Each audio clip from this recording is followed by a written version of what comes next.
Hello बच्चों, तो कैसे हैं आप लोग। उम्मीद है आप सब ठीक होंगे। तो ये आपके सामने मोस्ट डरावना, the most demanding, the most important chapter जिससे बच्चों को सबसे ज़्यादा डर लगता है वो है इलेक्ट्रिसिटी। बट यहाँ आपको एक चीज़ दिख रहा होगा अगर आप ध्यान से देखें, सुपर इजी। तो मैंने ट्राई किया है कि मैं आपको बहुत ही ईजीएस्ट तरीके से सारी चीज़ें, और यहाँ पे आपको एनसीईआरटी के क्वेश्चन, एग्जाम्पलर के क्वेश्चन और आपको पीवाईक्यू सारे यहाँ पे मिल जाएंगे। तो आपको इधर उधर भागने की कोई ज़रूरत नहीं है। तो चलिए हम लोग बिना टाइम को वेस्ट किए शुरू करते हैं। तो सबसे पहले हम लोग शुरू करते हैं इलेक्ट्रिक चार्ज। तो सबसे पहले मैं आपको बताऊं, देखो इलेक्ट्रिक चार्ज, चार्ज क्या है देखो पहले देखते हुए चलो। Physical property of the matter, matter की एक फिजिकल प्रॉपर्टी है that cause it to experience a force when place in electromagnetic field. इनका कहना यह है कि चार्ज एक फिजिकल, जिस तरीके से हमारा मास होता है, ये सारी चीज़ें इस तरीके से चार्ज एक फिजिकल प्रॉपर्टी होती है मैटर की।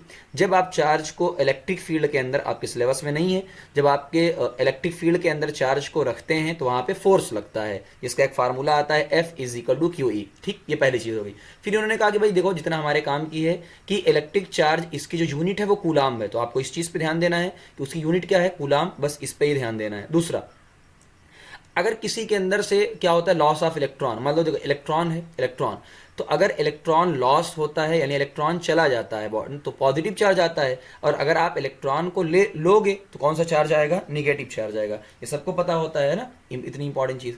अब यहाँ पे छोटी सी चीज़ें हैं, मैं आपको थोड़ा सा बता देता हूँ ताकि आपको आइंदा कोई भी प्रॉब्लम ना फेस करना पड़े। देखो, जैसे मैंने कहा भाई ये इलेक्ट्रॉन है, तो इलेक्ट्रॉन पे कौन सा चार्ज है, निगेटिव चार्ज है। इस पर हम बहस नहीं करेंगे कैसे क्या है, इलेक्ट्रॉन है ना, निगेटिव चार्ज है। अब सिंपल सी बात है, अगर निगेटिव चार्ज चला गया, हमने कहा अगर इलेक्ट्रॉन गया तो निगेटिव चार्ज क्या हो जाएगा, चला जाएगा, तो क्या बचेगा, हमने कहा तो प्लस बनेगा, बस गया तो प्लस। और आपने कहा कि अगर निगेटिव चार्ज को आपने लिया यानी वो आया, यानी आपने गेन किया, तो बताओ क्या लिया, निगेटिव, तो कौन सा चार्ज आएगा, निगेटिव। तो बहुत सिंपल तरीके से फिर चार्ज की कुछ प्रॉपर्टीज उनको देख लो। एडिटिविटी यानी total charge is equal to sum of all charges on the body, यानी इसका मतलब ये है कि मान लो एक ही बॉडी पे कई सारे चार्ज हों, 2 कूलाम, 4 कूलाम, 5 कूलाम, तो सबको जोड़ दो। दूसरा, चार्ज कंजर्व है, यानी आप ना ही चार्ज को डिस्ट्रॉय कर सकते हो ना ही क्रिएट कर सकते हो, बस वो एक जगह से दूसरी जगह जाएगा, एक बॉडी से निकल के दूसरी बॉडी में, दूसरी बॉडी से तीसरी बॉडी में। आगे, चार्ज इज इनवेरिएंट, ये समझना, charge value remain the same regardless of the speed. ये पॉइंट कहाँ का है, यहाँ का नहीं है। मैं सिंपल सी बात बताऊँ आपको, जैसे एग्जांपल, आपने एक थ्योरी सुनी होगी आइंस्टीन की, E=mc², यानी अगर आप टाइम ट्रेवल पॉसिबल तब हो सकता है जब आप लाइट की स्पीड से चलो। तो अगर कोई लाइट की स्पीड से चलेगा तो उसका जो मास है ना वो एनर्जी में कन्वर्ट हो जाएगा, E=mc²। तो यानी मास जो है ना वो स्पीड पे डिपेंड करता है, बट चार्ज डिपेंड नहीं करता, वो हमेशा सेम रहेगा। तो मैंने ये आपको थोड़ा सा बता दिया। क्वांटाइजेशन, तो क्वांटाइजेशन देखो ये है जो हमारे काम का है ना, ये सारी चीज़ें और भी है ना, बस लिख दी गई, कई बार लिखी जाती हैं। देखो क्वांटाइजेशन ये है, क्वांटाइजेशन ये है, Q=Ne। इनका कहना ये है कि जो आपका चार्ज आएगा वो मल्टीपल ऑफ क्या होगा, इलेक्ट्रॉन। यहाँ पे जो n है, n की वैल्यू क्या होगी, n इंटीजर, यानी n की वैल्यू 1 होगी, 2 हो सकती है, 3 हो सकती है, एस ऑन, है ना, ये हो सकती है। कोई ये नहीं कहेगा कि 1/2, तो कोई 1/2, या आप कह दो 3/2, ये सब नहीं होगा, ये सब नहीं होगा, ये सब नहीं होगा। हाँ, लेकिन अगर मैं आपसे कहूँ 2/2, तो 2/2 क्या आएगा, 1, ये सही बात है। 4/2, 2, तो ये सब हो जाएगा, तो कंफ्यूज नहीं होना। यानी n एक होल नंबर कह लो, इन पॉजिटिव इंटीजर होगा ना, n क्या होगा, पॉजिटिव इंटीजर। और E का मतलब क्या होता है, जो इलेक्ट्रॉन पे चार्ज है कितना होता है, सबको पता है, 1.6 इंटू 10⁻19, 1.6 इंटू 10⁻19, 1.6 इंटू 10⁻19। तो ये हमारे लिए बड़ा इंपॉर्टेंट बन जाता है। ठीक, इतना ही काम का था चार्ज के अंदर। आगे, चार्ज दो टाइप के होते हैं पता है, एक पॉजिटिव एक निगेटिव। तो जैसा कि हम अक्सर बोल देते हैं, पॉजिटिव को प्रोटॉन, निगेटिव को इलेक्ट्रॉन। ये भी आपने पढ़ा होगा, प्लस प्लस रिपेल करते हैं, माइनस माइनस भी रिपेल करते हैं, लेकिन प्लस माइनस अट्रैक्ट करते हैं। ये तो आपको पता है, बस इतनी सी चीज़ पढ़ना था इसके अंदर। अब इस पे क्वेश्चन देख लो आप, है ना, जो जो आप इसमें चार्ज पे एक ही क्वेश्चन बनता है, और वो क्वेश्चन आपके सामने है, एनसीईआरटी का क्वेश्चन है, और वो 2016 में आया भी हुआ है। ठीक है ना, चलो। हाँ, क्वेश्चन देखो क्या आपको दिया हुआ है, calculate the number of electron constituting 1 coulomb of charge, एक कूलाम के अंदर कितने इलेक्ट्रॉन होंगे। तो बहुत ध्यान से कैसे सॉल्व करना है, और भी क्वेश्चन ऐसे करो, देखो सारी चीजें आनी चाहिए ना, छोड़ के नहीं आना।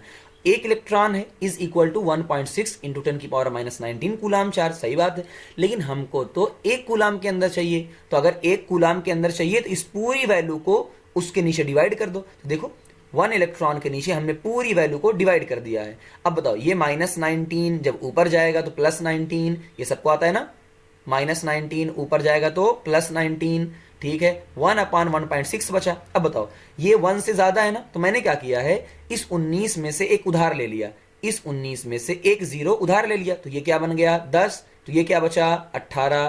तो गौर करना, अब बताओ 10/1.6 है ना, तो अब दिमाग लगाओ 1.6 अप्रॉक्स, अगर ये 1.5 होता, मान के चलो कितना होता 1.5, तो अप्रॉक्स कितना आता आप देख लो 7 वगैरह। तो 1.6 ऐसे कर सकते, देखो ये 100 मान लो, है ना। देखो मैं आपको तरीका सिखा दे रहा हूं ताकि आपको देखो, है ना, कैलकुलेट में बहुत सारे मुझे पता है बच्चों को प्रॉब्लम है। देखो ये कितना है 10/1.6। अब सबसे आसान तरीका, ये 1 पॉइंट हटाओ, पॉइंट हटाओगे तो क्या बन जाएगा, ये 100 बन जाएगा और ये 16। अरे सबको पता है 16 छक्का 96, 16 छक 96, कितना बचा 4, तो 16 तियाँ 39, अप्रॉक्स 6.3, 16 3 48, सॉरी 39। चलो तो अप्रॉक्स 6.3, तो अब जब आप पूरा सॉल्व करोगे तो आपको एक वैल्यू यहाँ पे मिल जाएगी, ठीक है ना। तो ये कहीं ना कहीं मैंने आपको सिखा दिया किस तरीके से सॉल्व करना, ये होता है जुगाड़, आसान तरीका, ताकि कोई प्रॉब्लम आपको सॉल्व यानी इधर उधर ना जाना पड़े, ठीक है ना। तो इस तरीके से भी आप सॉल्व कर लेना। तो यही क्वेश्चन आता है, तो इंटू 10⁻18 इलेक्ट्रॉन, बात खत्म, इलेक्ट्रॉन की यहाँ बात खत्म। अगला इलेक्ट्रिक करंट, करंट क्या है, यही चार्ज अगर किसी कंडक्टर के अंदर से फ्लो होता है ना। तो मैंने कहा यार मान लो मेरा एक कंडक्टर है, यहाँ पे कंडक्टर का मतलब एक वायर वगैरह कोई भी चीज़ है, तो मैंने कहा मेरा एक कंडक्टर है, ये मेरा एक कंडक्टर है, एक वायर है। अब इसके अंदर चार्ज फ्लो हो रहा है, ये चार्ज फ्लो हो रहा है, फ्लो हो रहा है, फ्लो हो रहा है, चार्ज फ्लो हो रहा है। इस फ्लो होने के रेट को, इस फ्लो होने के रेट को क्या बोलेंगे, इलेक्ट्रिक करंट। यानी कुल मिला जुला के चार्ज ही तो फ्लो हो रहा है, तो उसके रेट को, अच्छा रेट, यहाँ एक वर्ड मेरा और याद रखना, रेट का मतलब होता है 1/t। रेट का मतलब क्या होता है 1/t, तो 1/t का मतलब क्या होता है रेट ना। तो देखो किसका रेट, चार्ज के फ्लो होने का, तो देखो लिखा है flow of electric charge through a conductor, इसे ही क्या बोला, इलेक्ट्रिक करंट बोला। तो I is equal to Q/T। I क्या है, करंट है, सिंबल याद रखना, Q क्या है, चार्ज, T क्या है, टाइम। तो एम्पियर क्या हो जाएगा, इसकी यूनिट हो जाएगी, तो 1 ampere is equal to 1 coulomb per second. अब मैं आपको एक चीज और बता दे रहा हूं, रेट क्या हो गया 1/t, ये पहली बात आपको ध्यान रखना है।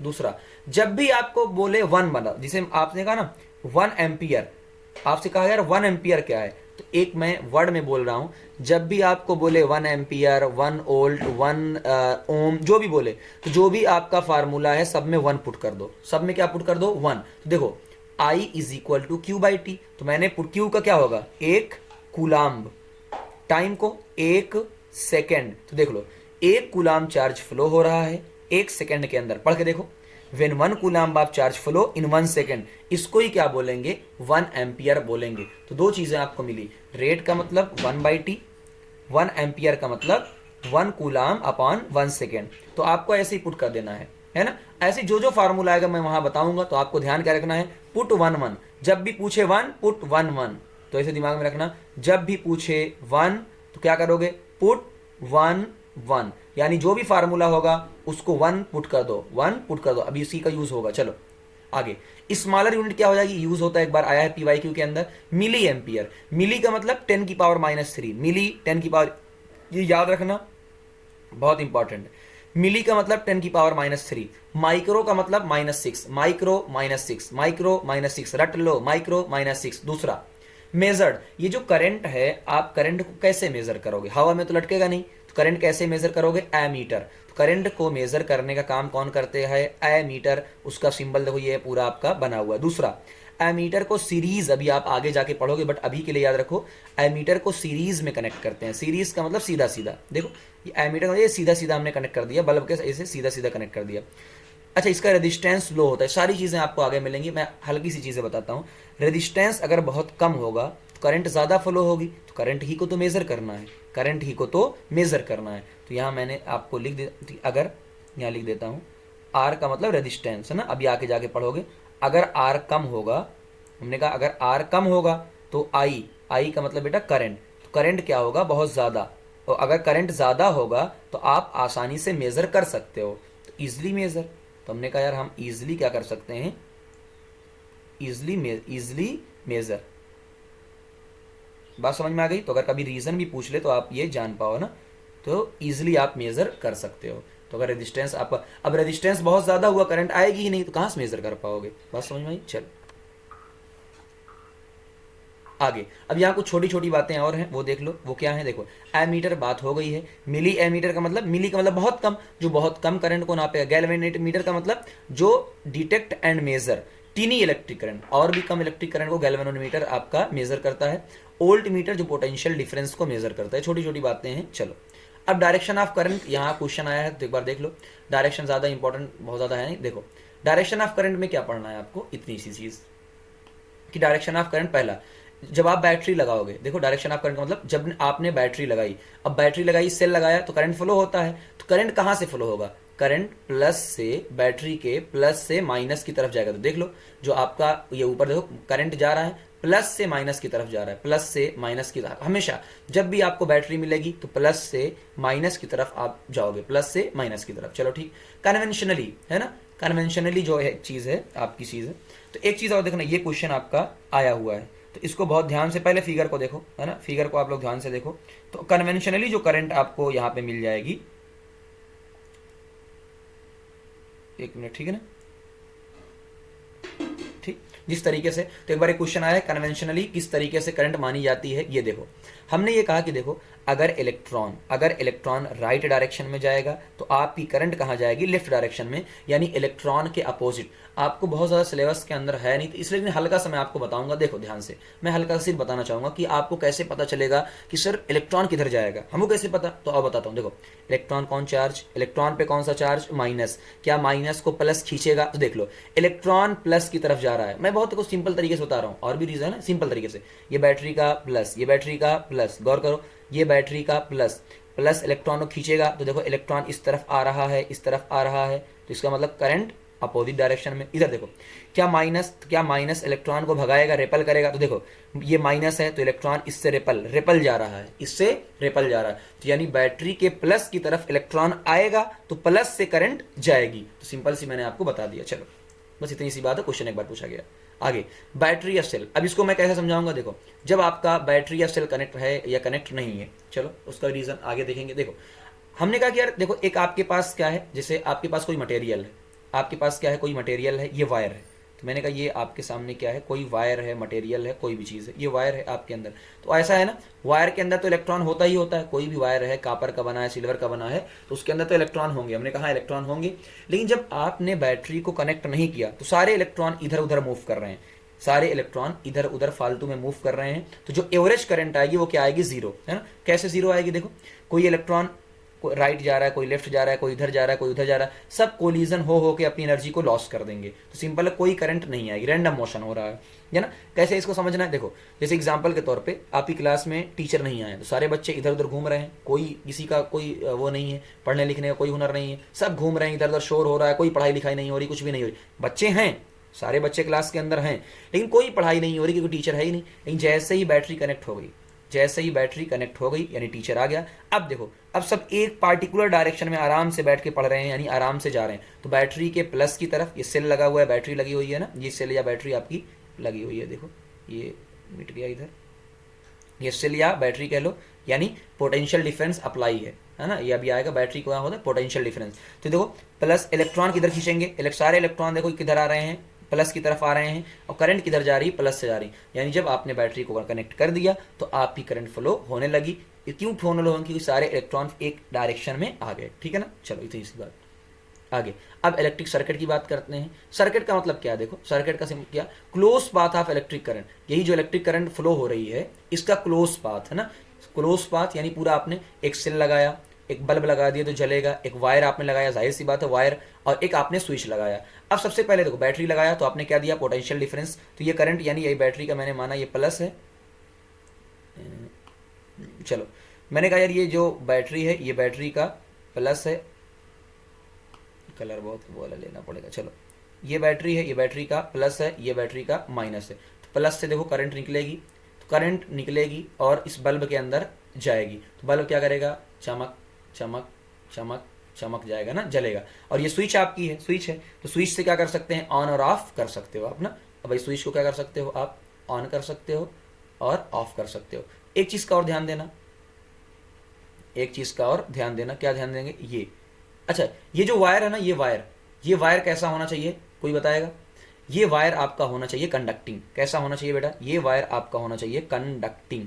क्यों कंडक्टिंग होना चाहिए, मान लो ये वायर आपने कंडक्टिंग ना लगाया, कंडक्टिंग ना लगा के लकड़ी का लगा दिया, तो क्या करंट फ्लो होगी, नहीं। तो यानी करंट फ्लो होने के लिए एक वायर कंडक्टिंग, कंडक्टिंग का मतलब क्या होता है, मेटल है ना। अक्सर किसका हम लेते हैं, मेटल। और अक्सर जो वायर होता है वो किसका होता है, मेटल है। जिसे हमने कहा अक्सर वायर अपना कॉपर का होता है, अक्सर वायर किसका होता है, कॉपर का होता है, जो अपने घरों में भी यूज होता है। चलो, तो आपका क्लोज पाथ सबसे पहले क्या जरूरी है बेटा, यहाँ पे क्लोज पाथ जरूरी है, सही बात है। If the circuit is broken, यानी कहीं भी अगर सर्किट ब्रोक हो जाए, कहीं भी सर्किट, यानी मान लो यहाँ टूट जाए वहां टूट जाए, अगर कहीं भी सर्किट टूट जाएगी तो करंट फ्लो नहीं, क्योंकि क्लोज पाथ चाहिए ना, क्लोज पाथ चाहिए हमको। करंट यानी यहां से फ्लो हो और लौट के आए भी, लौट के आए भी, बीच में रुकना नहीं चाहिए कहीं भी। यानी करंट यहां से गई, यहां गई, यहां और यहां, इस तरीके से पूरा होना चाहिए। दूसरा, electricity flow in the circuit from the positive terminal, हमने देख लिया। दूसरा, ओपन सर्किट, ये क्वेश्चन एक बार पूछा गया है। ओपन सर्किट क्या मतलब, ओपन, ओपन का मतलब ये है कि स्विच ऑफ है। ओपन का मतलब क्या है, स्विच ऑफ है तो ओपन है। और सर्किट क्या है, ओपन, तो करंट फ्लो नहीं होगी। तो यहाँ पर देख लो सर्किट, यहाँ पे देख लो ध्यान से, ये पोर्शन देखो, आपको क्या है, सर्किट स्विच अभी ओपन है, यानी स्विच ऑफ है तो आपकी सर्किट ओपन है। कई बच्चे कंफ्यूज हो जाते हैं, सर ओपन का मतलब क्या, बटन ऑन है, नहीं। अरे ओपन का मतलब ये होगा कि खुला हुआ है, यानी बटन अभी आपने दबाया नहीं है, सर्किट खुला हुआ है, और खुले में कभी करंट फ्लो होती नहीं, क्लोज पाथ चाहिए, है ना। चलो अब यहाँ क्वेश्चन देख लो, आपके सामने सारे क्वेश्चन यहाँ पे हैं, वन बाय वन देख लो, है ना, ताकि आपके सारे पीवाई को यहाँ पे कवर्ड हो जाएंगे। पहला, define electric circuit, distinguish between open and close, already हो चुका है तो करने की जरूरत नहीं है, एक बार आप पढ़ के देख सकते हो। दूसरा 29 वाला देखो इधर, the amount of charge passing through a cell in 4 second is 12 coulomb, यानी टाइम आपको 4 सेकेंड दिया है, क्यू आपको 12 कूलाम दिया है, आपसे करंट पूछा है क्यू बाई टी, कोई मसला नहीं। आगे, calculate the number of electron that would flow per second through the cross section of wire when 1 ampere. अच्छा एक बात बताओ, आपको क्या दिया है, आप दिमाग कैसे लगाओगे आप, सर इलेक्ट्रॉन पूछा है तो हमने तो ये पढ़ रखा है कि Q is equal to N E होता है, क्या होता है, एन ई। और आपसे क्या पूछा है, नंबर ऑफ इलेक्ट्रॉन पूछा है। सर इलेक्ट्रॉन तो हमको ये दिया रहता है, यानी 1.6 इंटू 10 की पावर माइनस 19, इन हमको फाइंड करना है, लेकिन हमको Q भी नहीं पता है, तो क्या करें सर। अब बताओ Q कैसे आएगा, तो अब दिमाग लगाओ। अच्छा सर एक और फार्मूला हमने पढ़ा है, I is equal to Q by T.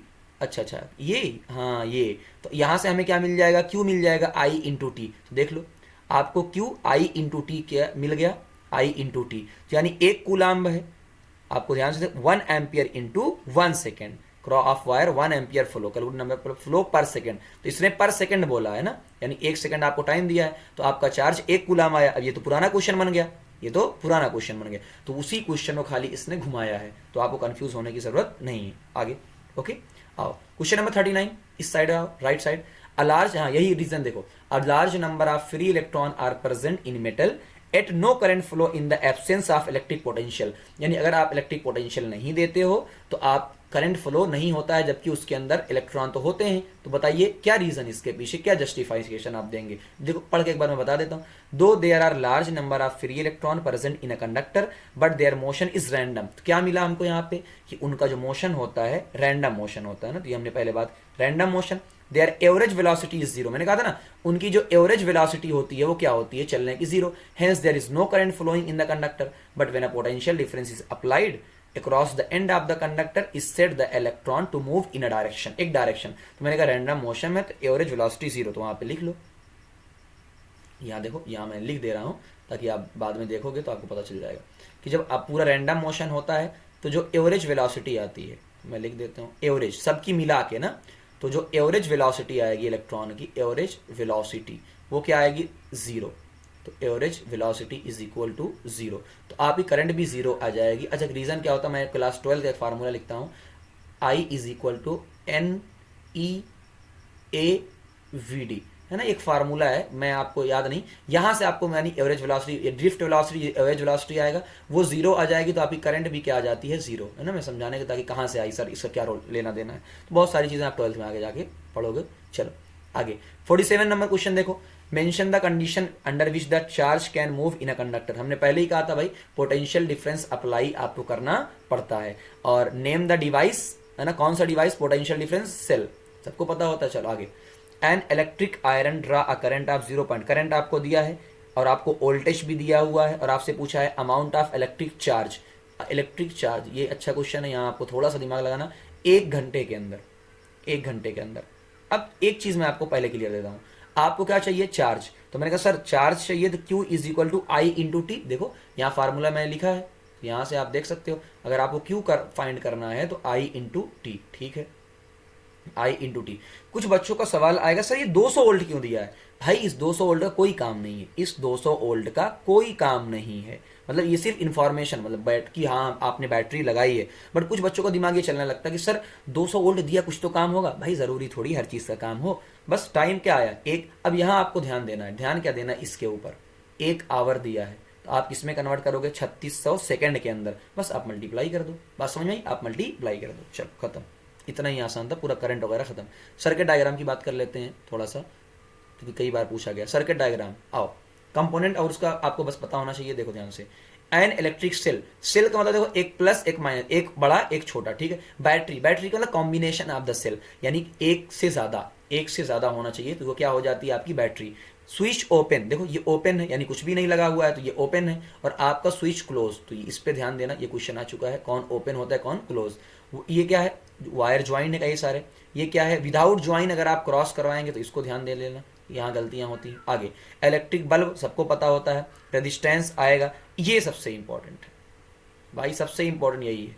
इसे बोला जाता है वेरिएबल रेजिस्टेंस, या ये वर्ड रियोस्टैट। एमीटर मैंने आपको बता दिया, वोल्ट मीटर मैंने आपको, जहां जहां स्टार लगाया उसको ध्यान देना बस। अब आते हैं सबसे confusing topic, electric potential.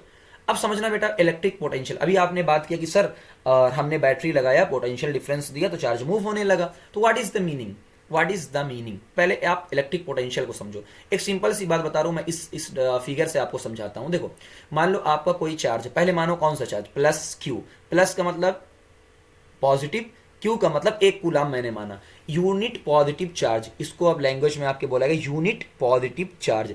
Unit का मतलब 1, पॉजिटिव का मतलब पॉजिटिव, चार्ज का मतलब चार्ज, तो 1 कूलाम चार्ज आपका है। कहां पे है, इनफाइनाइट पे। कहां है बेटा, देखो इनफाइनाइट, इनफाइनाइट का मतलब बहुत दूर है। अब उसको आपको लेकर आना है पी पॉइंट पे, यानी बस खारी, आप जहां जिस स्कूल में पढ़ते हैं या आप जहां बैठे हुए हैं कमरे के अंदर, वहां पे लेके आना है। तो क्या आपको वर्क करना पड़ेगा, क्या आपको वर्क करना पड़ेगा, उसी को क्या बोलेंगे, इलेक्ट्रिक पोटेंशियल। ये क्या होता है ना बेटा, यहाँ पे क्या है, फार्मूला आपको डायरेक्ट मिल जाएगा, बट एक्चुअल में क्या है ना, ये एक पूरा डेरिवेशन होता है पोटेंशियल एनर्जी, और बहुत सारी चीजें होती हैं इलेक्ट्रिक पोटेंशियल में, कहाँ से आप लेकर आ रहे हो, कैसे लेकर आ रहे हो, तो पूरा फाइंड किया जाता है यहाँ पे। बट आपके लिए सिंपल तरीका क्या है, एक चार्ज है 1 कूलाम यानी यूनिट पॉजिटिव चार्ज है, जो इनफाइनाइट पे रखा हुआ है, उसको आप पी पॉइंट पर, किसी पी पर मतलब कोई point, any point, P point पर आप लेकर आ रहे हो, तो आपको कुछ ना कुछ वर्क करना पड़ेगा, उसी वही वर्क एनर्जी के फॉर्म में स्टोर होगा, यानी उसे ही क्या बोलते हैं, इलेक्ट्रिक पोटेंशियल। तो ये जो आपका पी है, वो पी क्या है, ध्यान दो, वो पी आपका एनी पॉइंट है ना, तो कंफ्यूज नहीं होना है। पी क्या है आपका, कोई भी पॉइंट है, अपने घर को मान लो, अपने स्कूल को मान लो, है ना, कहीं मान लो, पिज्जा शॉप को, है ना, चाय के नुक्कड़ को मान लो, किसी पॉइंट वर्क करना पड़ेगा। तो आपको समझ में आ गया।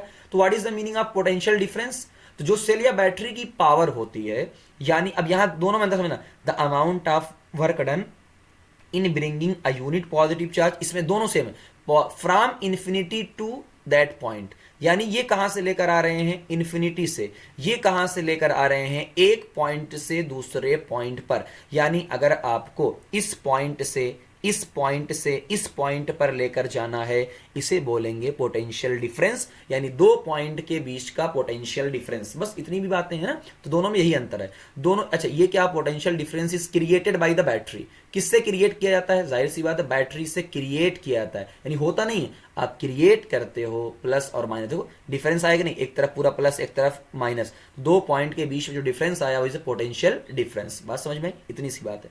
दोनों को क्या है? यूनिट। दोनों का यूनिट क्या है? वोल्टेज। तो यूनिट क्या है? यूनिट सबसे खास है। यूनिट क्या है? वोल्टेज, है ना। दोनों की यूनिट क्या है? इसकी भी वोल्टेज और उसकी भी वोल्ट या वोल्टेज ना। तो यहाँ भी आपको मिल जाएगा वोल्ट। तो एक वोल्टेज है, वोल्ट है, एक ही चीज़ है, इतना कंफ्यूज नहीं। अच्छा ठीक है, तो पोटेंशियल डिफरेंस को मेजर कैसे करेंगे? तो हमने कहा सर पोटेंशियल डिफरेंस को वोल्टेज है तो वोल्ट मीटर से मेजर करेंगे। हमने ए मीटर को सीरीज में लगाया था तो इसको पैरेलल में लगाएंगे। उसका रेजिस्टेंस लो था तो इसका हाई है। अच्छा रीजन बता देता हूँ हाई क्यों होगा, है ना। दो पैरेलल, अभी आज सीरीज पैरेलल आप पढ़ोगे। पूछा गया था हाई रेजिस्टेंस में क्यों लगाते हैं। आज देखो आसान तरीका बताता हूँ। हमें क्या मेजर करना है, समझना, हमें क्या मेजर करना है? वोल्ट। तो अगर आप पोटेंशियल को बहुत आप रेजिस्टेंस को बहुत ज्यादा कर दोगे, करंट क्या हो जाएगी? ना के बराबर। करंट ना के बराबर, करंट ना के बराबर, तो आप वोल्टेज को आसानी से मेजर कर ले जाओगे। ये लॉजिक है ना। बाकी और भी तरीके हैं लेकिन उससे आप कंफ्यूज हो जाओगे। चलो, V is equal to W by Q. एक आपको फार्मूला मिला, very important formula. V is equal to W by Q, यानी work per unit charge, W by Q. तो एक वोल्ट। अब मैंने फिर आपको बोला था जब भी आपसे बोला जाए एक वोल्ट यानी 1, फार्मूले में पुट करो 1। चलो, वर्क की यूनिट जूल, तो मैंने पुट किया 1 जूल।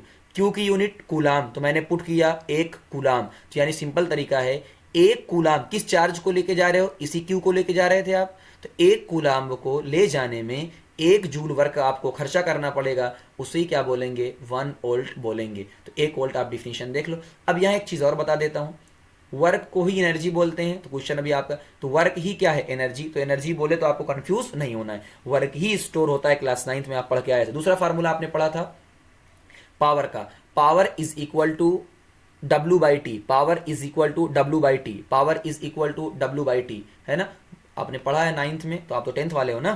तो आपने पढ़ा था कि सर जो पावर होता है वो होता है डब्ल्यू बाई टी। तो जो पावर होता है वो क्या होता है? W by T. यहां से अगर आप क्या करोगे, यहां से आपको डब्ल्यू चाहिए, वर्क चाहिए, तो पावर इंटू टाइम हो जाएगा, पावर इंटू टाइम। तो ये मैंने फार्मूला लिखा। दूसरा फार्मूला आप आगे चल के पढ़ोगे, P is equal to V I, यानी एक प्रूफ यहां से आपको निकल के आ जाएगा, P is equal to V I आगे आपको मिलेगा। तो मैंने पहले, अब ये एनसीईआरटी का क्वेश्चन आपके सामने है। यहां पे आप ध्यान से देखोगे तो आपको क्या मिलेगा? हाउ मच एनर्जी, उसने क्या बोला है? कितनी energy is given to each coulomb. Each coulomb का मतलब क्या दिया हुआ? बेवकूफ बना रहा है आपको, खाली एक कूलाम थ्रो अ 6 वोल्ट बैटरी, यानी आपको V दिया हुआ है 6। तो पहले क्वेश्चन में क्या क्या गिवन है आप वो लिख लो। तो हमने लिख लिया। तो आपसे क्या पूछा जा रहा है? एनर्जी। हमने कहा एनर्जी तो वर्क होती है, तो आपको वर्क चाहिए, तो वर्क क्या सीधा मल्टीप्लाई कर दोगे? वर्क चाहिए तो V इंटू क्यू। तो देखो 6 इंटू 1 यानी 6 जूल आपका हो गया। तो बहुत सारे बच्चे इसमें भी कंफ्यूज होते हैं ना। चलो आगे, नो कंफ्यूजन, हम यहाँ पे है ना। आगे क्वेश्चन नंबर 70 देखिए। 70, find the number of electron. फिर आपसे क्या पूछा? Number of electron transferred between 2 point kept at potential difference of 20 volt. तो आपको क्या क्या दिया हुआ है पहले वो देखो। आपको वोल्टेज दिया है 20 वोल्ट, आपको वर्क दिया हुआ है। तो यानी अब यहां से देखो दो तरीके हैं। एक तरीका आपको ये दिया हुआ है, ये आपको तरीका है, बट ये तरीका आपको प्रेफर नहीं करना है। सीधा W is equal to V into, तो आपने देखा कि सर एक काम करते हैं, हमें तो फार्मूला याद है, V is equal to W by Q. तो हमें तो याद है, पहले से याद है, ठीक है। बट आपको क्या चाहिए? इलेक्ट्रॉन। तो आपको यहाँ पे क्या क्या V और W दिया है, तो आपको Q चाहिए। तो हमने कहा सर हमको Q चाहिए, तो यानी क्या हो जाएगा? W by V। तो W कितना दिया हुआ है आपको? 40। V कितना आपको दिया है? 20। तो आपके पास क्या आ गया? 2 कूलाम। अब 2 कूलाम में इलेक्ट्रॉन निकाल, आपको क्या मिल गया? 2 कूलाम। तो बस Q is equal to 2 coulomb, जो अब Q is equal to NE। तो N की यहां से वैल्यू आपको निकल जाएगी। देखो सॉल्व किया हुआ है पूरा, बस समझ में आ गई। ऐसे ही करना है बस। आगे, define potential difference between 2 point. अब यहां देखो, electric potential is the amount of work done in bringing a unit positive charge from one point two another. एक पॉइंट से दूसरे पॉइंट पे लेके जाना है, उसे क्या बोलेंगे? Potential difference. हो गया पहला। दूसरा, name the instrument to measure. हमने कहा वोल्ट मीटर, और पैरेलल में होता है। दूसरा, a current 2 ampere pass 1 minute. यही बच्चों यही कंफ्यूजन होती है ना। कंफ्यूजन का मतलब आपकी गलतियां यहीं पर होंगी। ये 1 मिनट दिया हुआ है, तो मिनट को सबसे पहले किसमें कन्वर्ट करेंगे? हम मिनट को सबसे पहले कन्वर्ट करेंगे सेकंड के अंदर। तो हमने कहा सर हमने सेकंड के अंदर कन्वर्ट कर लिया। बस W is equal to V Q, यानी V इंटू, अच्छा Q की वैल्यू यहाँ पे I इंटू टी है ना। तो ये कंफ्यूज नहीं होना है, आपको फार्मूला बार बार पूछे, देखो हमने लिख दिया V is equal to W upon Q. Sir वहां तो चार्ज नहीं दिया है, हमने कहा भाई क्यू नहीं दिया तो आई इंटू टी कर ले, क्यू नहीं दिया है तो आई इंटू टी कर ले, क्या मसला है उसमें, तो आई टी कर लिया। तो बस फार्मूले दो अदला बदली होंगे और कुछ नहीं होंगे। आगे हो गए। अगला क्वेश्चन, डिफाइन द टर्म ओल्ट। अभी आपसे कहा ओल्ट का मतलब क्या है, एक पॉइंट से दूसरी पॉइंट पे, यानी एक वोल्ट को वो अभी डिफाइन कर चुके हैं। दूसरा, state the relation between work, charge, potential difference, सारा तो यही है अपने पास, हमने देखा था वी डब्ल्यू बाई क्यू। आपसे वो पूछा, तो आपसे क्या पूछा जा रहा है, वी डब्ल्यू बाई क्यू, तो आपको पूरा देखो यहाँ पे दिया हुआ, कोई मसला नहीं, तो बस सॉल्व कर सकते हैं, तो ज़्यादा टाइम वेस्ट करने की जरूरत नहीं। आओ अब ये पूरा पी वाई क्यू भी देखो मैंने खत्म करवा दिया है। अब आते हैं भैया ओम्स लॉ, भर भरे क्वेश्चन आते हैं यहीं से ना, सबसे ज़्यादा टाइम यहीं लगा सारे क्वेश्चन को अरेंज करने में। चलो पहला Ohm's law, one by one, very important, पहले ही हम कर दे रहे हैं। ओम्स लॉ भाई सबसे इंपॉर्टेंट है, तो इसको तो आपको छोड़ के जाना ही नहीं है। ओम्स लॉ यानी और इसी के अंदर आ जाएगा रेजिस्टेंस वगैरह, तो ये वीआईपी है, यानी आपको 2 3 4 नंबर तो देके ही जाएगा भाई। आओ ओम्स लॉ क्या, the current passing through a circuit is directly proportional to the potential difference. तो इसको जानते हो क्या, लैंग्वेज के फॉर्म में आप ना याद करो, इसको ऐसे याद करो। देखो ये वी और आई का ग्राफ है, समझना, ये V और I, तो सबसे पहले ओम्स लॉ किसके किसके बीच में रिलेशन बताता है, V और I के बीच में। V यानी आपके पोटेंशियल और करंट के बीच में। ये आपकी स्ट्रेट लाइन जा रही है, स्ट्रेट लाइन आपने 9 से ही पढ़ के आया होगा फिजिक्स वगैरह सबके अंदर, यानी V directly proportional to I, यानी जैसे जैसे आप V को बढ़ाओगे वैसे वैसे आपका करंट बढ़ता जाएगा, तो V directly proportional to I।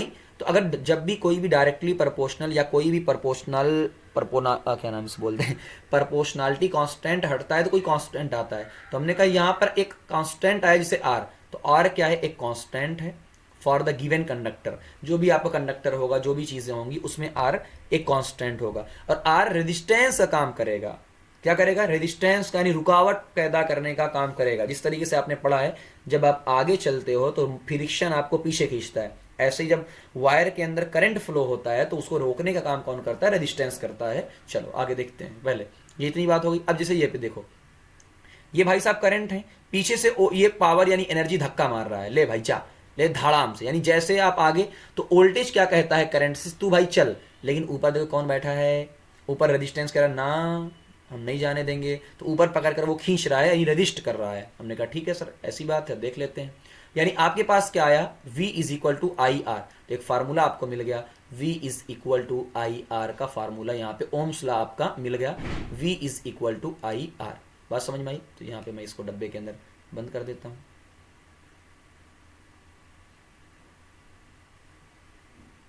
ठीक है, चलो तो V is equal to I R आपका मिल गया है, कोई जरूरत नहीं चलने का।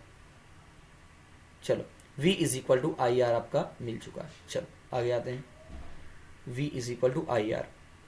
अब यहाँ पे एक और चीज देखो है ना, रेजिस्टेंस के बारे में पहले देख लेते हैं। रेजिस्टेंस हमने कहा एक कांस्टेंट, अभी उसके बारे में और चर्चा करनी है, तो अभी के लिए इसकी यूनिट क्या होती है, ओम। तो यहाँ से अगर ध्यान से देखोगे V is equal to I R, तो R की वैल्यू क्या आएगी, V बाई आई। तो हमने कहा सर R की value V by I I, तो एक ओम का मतलब क्या है, हमने कहा था एक पुट करो, यानी ओल्ट को भी पुट करो, एक ओल्ट, करंट को भी पुट करो, एक एम्पियर। तो यानी जब आप एक वोल्टेज अप्लाई करते हो तो 1 एम्पियर की करंट फ्लो होती है, उसे ही क्या बोलते हैं, 1 ओम बोलते हैं। दूसरा यहाँ पे कुछ इंपॉर्टेंट पॉइंट देखो, Ohm's law is valid only when the temperature is constant. यहाँ भी एक बात कर लो कि ओम्स लॉ, ये क्वेश्चन अगर आ जाए मजा आ जाए, कि ओम्स लॉ कब अप्लीकेबल होता है, जब आपका टेम्परेचर क्या हो, कांस्टेंट हो। अगर टेम्परेचर चेंज होगा तो रेजिस्टेंस भी चेंज हो जाएगा, तो ओम्स लॉ भी चेंज हो जाएगा, यानी इस तरीके से ना। चलो आगे स्लोप की बात कर लेते हैं, यहाँ पे क्वेश्चन आया हुआ है इसकी स्लोप। तो हालांकि आपको स्लोप एंगल के फॉर्म में नहीं पढ़ना है, आप जब आगे पढ़ोगे तो आपको स्लोप पढ़ना होता है, बट मैं आपको इतनी चीज़ बताता हूँ। तो स्लोप का मतलब होता है tan थीटा, और tan थीटा का मतलब होता है परपेंडिकुलर बाई बेस, बट आपको ध्यान नहीं देना है क्योंकि आपने साइन कॉस tan ये सब पढ़ा नहीं है। सबसे आसान चीज़, स्लोप का मतलब होता है परपेंडिकुलर बाई बेस। तो आपको पता है ये V क्या है, परपेंडिकुलर, I क्या है, बेस, तो यानी V बाई आई। फार्मूले में चलो, V बाई आई क्या देता है, R, तो यानी आपका जो स्लोप होगा वो क्या देगा, R। स्लोप का मतलब बेटा क्या होता है, यहाँ से कितना एंगल बनाया है, तो मैं आपको इतनी चीज़ बता, स्लोप का मतलब क्या होता है, उसने कितना एंगल यहाँ से बनाया है ना। तो यहाँ मैं लिख देता हूँ एंगल, तो उसने कितना एंगल बताया, तो ये यानी एंगल ज़्यादा तो स्लोप ज़्यादा, और स्लोप ज़्यादा तो आपका रेजिस्टेंस ज़्यादा। जैसा कि क्वेश्चन देख लो 2019 का, 20 का और एक बार और आया हुआ है। ये आपको तीन R2 R1 R3 ये आपको दिया हुआ है। अब बताओ सबसे ज़्यादा स्लोप, सबसे ज़्यादा एंगल किसका दिख रहा है? R3 का। R3 का सबसे ज़्यादा है। उसके बाद किसका दिख रहा है? R1 का। R3 के बाद किसका दिख रहा है? R1 का। क्या पूछा है इसने? Hold true. अरे सॉरी सॉरी सॉरी, यहाँ पे देखना बेटा, एक गलती है। मैंने सोचा था ये क्वेश्चन नहीं आएगा, बट इस तरीके से, चलो इसको मैं अपनी गलती स्वीकार करता हूँ ध्यान से।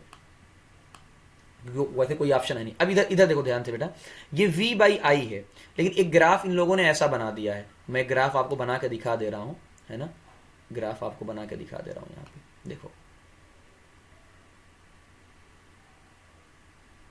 हालांकि ये मैंने अपने नोट्स के अंदर बनाया हुआ है ये वाला ग्राफ, है ना, मैंने सोचा आया नहीं है, बट इस क्वेश्चन में देखना ध्यान से।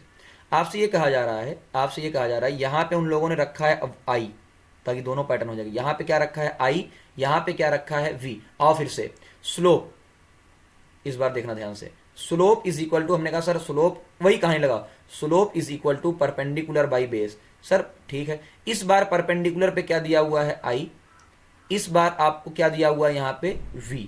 तो हमने कहा सर इस बार तो मामला उल्टा हो गया है, 1/V, यानी ये क्या हो जाएगा? 1/R, यानी इस बार जिसका स्लोप यानी जिसका एंगल ज्यादा उसका रेजिस्टेंस क्या आएगा? कम आएगा। तो हमने कहा सर इस बार मामला उल्टा आएगा, इस बार मामला उल्टा आएगा। क्यों? एंगल ज्यादा तो सिंपल, स्लोप का मतलब एंगल, तो एंगल अगर आपका ज्यादा होगा तो आपका रेजिस्टेंस क्या होगा? इस बार कम आएगा, है ना। तो ये या इसका ठीक है। तो आपको ये देखना है कि ग्राफ कहाँ कहाँ के बीच में है, V और I के बीच में है या I और V के बीच में, दोनों आ सकता है ग्राफ। इन लोगों ने I और V के बारे में उल्टा दे दिया है, तो हमने कहा एंगल हमको उल्टा लेके चलना है, यानी R2 का एंगल कम। सबसे पहले हम बात कर लेते हैं एंगल, है ना, एंगल देख के तो एंगल कर लेते हैं। तो हमने कहा सर R3 का जो एंगल है वो सबसे ज़्यादा है, उसके बाद R1 का एंगल है, और उसके बाद R2 का एंगल है। और हमने कहा सर रेजिस्टेंस तो उल्टा मामला है, एंगल ज़्यादा तो रेजिस्टेंस कम। तो हमने बात कर लिया रेजिस्टेंस की, हमने कहा सर रेजिस्टेंस रेजिस्टेंस तो उल्टा मामला हो जाएगा, यानी R2 का सबसे ज़्यादा आएगा। तो देखो कहाँ है R2 सबसे ज़्यादा, ये, उसके बाद R1, उसके बाद R3, यानी आपका R3, R1 और R2 उल्टा मामला कर। तो सबसे आसान तरीका अब आपको बता रहा हूँ, क्वेश्चन इंपॉर्टेंट कर दे रहा हूँ, वरना गलती हो जाती है ना, गलती हो जाती है। तो आपको ये ध्यान देना है किसके किसके बीच में है। हालांकि इसमें ऑप्शन नहीं, अगर आप ऐसे करते तो आपका ऑप्शन है ही नहीं, है ना। R3 कहीं ज़्यादा दिया ही नहीं, सबसे ज़्यादा दिया है, लेकिन R2 R1 के ऐसे उल्टा मामला कर दिया उस लोगों ने, इस तरीके से। तो आपको ध्यान क्या देना है? इस तरीके से बेटा आपको ध्यान देना है। बात समझ में आ गई होगी आपको? चलो ठीक है ना। और देखो, तो ये आपको समझ में आया कि नहीं आया? तो एक बार आप ज़रूर इसमें कमेंट करना कि आपको समझ में आ रहा है कि नहीं आया है। ठीक, स्लो। तो आपको ध्यान क्या देना है? परपेंडिकुलर बाई बेस, यानी एंगल ज़्यादा तो आपका रेजिस्टेंस भी ज़्यादा। और अगर इस वाला ग्राफ, ये वाला आपको पार्ट 2 वाला ग्राफ है, जो कि जैसा कि यहाँ उल्टा मामला है, तो इसमें उल्टा कर देना बस। चलो आगे, अब ये क्या है देखो, अगला स्टेट द ओम्स लॉ। ये तो हो गया, ओम्स लॉ वही था। ओम्स लॉ ये क्वेश्चन देखो 1 नंबर में भी आया, 3 नंबर में डिफाइन 1 ओम हम लोग कर चुके हैं। उसके बाद आपसे कह रहा है कि बताओ सॉल्व करने को, पोटेंशियल आपको दिया है 2 वोल्ट, करंट आपको दिया है 0.5, तो V is equal to IR, यहाँ से R निकाल लिया।